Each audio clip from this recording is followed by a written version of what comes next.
اعوذ باللہ من الشیطان الرجیم بسم اللہ الرحمن الرحیم۔ جیسا کہ ہم ایک معاشرے میں زندگی گزار رہے ہیں تو اہل بیت علیہ الصلوۃ والسلام نے ہمیں معاشرے میں رہنے کے تمام تر آداب بتائے ہیں۔ ایسے ہی دسترخوان پہ مشترکہ لوگوں کے ساتھ بیٹھ کے کھانا کھانے کے آداب بھی ہمیں بتائے گئے ہیں، جیسا کہ کھانا کھانے سے پہلے ہاتھ دھونا، کھانا کھانے سے پہلے بسم اللہ پڑھنا، اور جیسے ہی ہاتھ دھونا پھر ان کو کپڑے کے ساتھ خشک نہ کرنا۔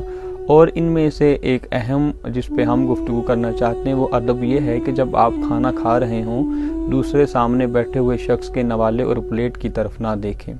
قرآن مجید میں ہمیں بہت تاکید کی گئی ہے کہ اپنے والدین کے ساتھ احترام سے پیش آؤ، اور واضح الفاظ میں قرآن ہمیں کہتا ہے کہ اپنے والدین کے سامنے اف تک نہ کرو۔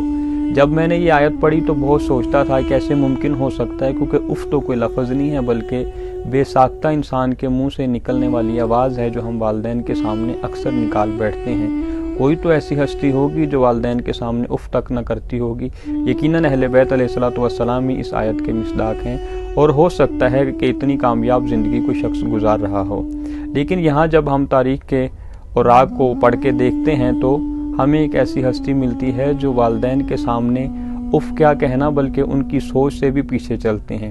امام زین العابدین علیہ الصلوۃ والسلام سے منقول ہے کہ امام فرماتے ہیں کہ میں نے ساری زندگی اپنی والدہ کے ساتھ کھانا نہیں کھایا۔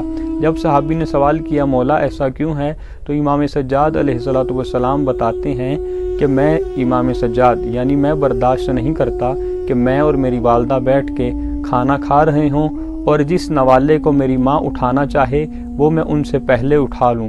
یعنی کہ امام علیہ الصلوۃ والسلام ہمیں بتا رہے ہیں کہ ہم والدین کی سوچ سے بھی پہلے چل سکتے ہیں۔ یعنی کہ جیسے امام کی والدہ وہ نوالہ اٹھانے کی نیت کریں گی تو امام یہ برداشت نہیں کرتے کہ میں ان سے پہلے اٹھا لوں۔ دیکھیں کہ اس طرح امام علیہ الصلوۃ والسلام نے ہمیں کھانے کا ادب سکھایا اور ساتھ ہی والدین کے احترام کی ہمیں یہاں پہ راستہ دکھایا۔ تو امید کرتا ہوں آپ احباب بھی اسی طرح والدین کا صرف کھانے کی حد تک نہیں بلکہ تمام امور میں احترام بجا لائیں گے، اور اسی طرح کے ہمارے کام سے اہل بیت علیہ الصلوۃ والسلام ہم سے خوش ہوں گے۔ السلام علیکم ورحمۃ اللہ۔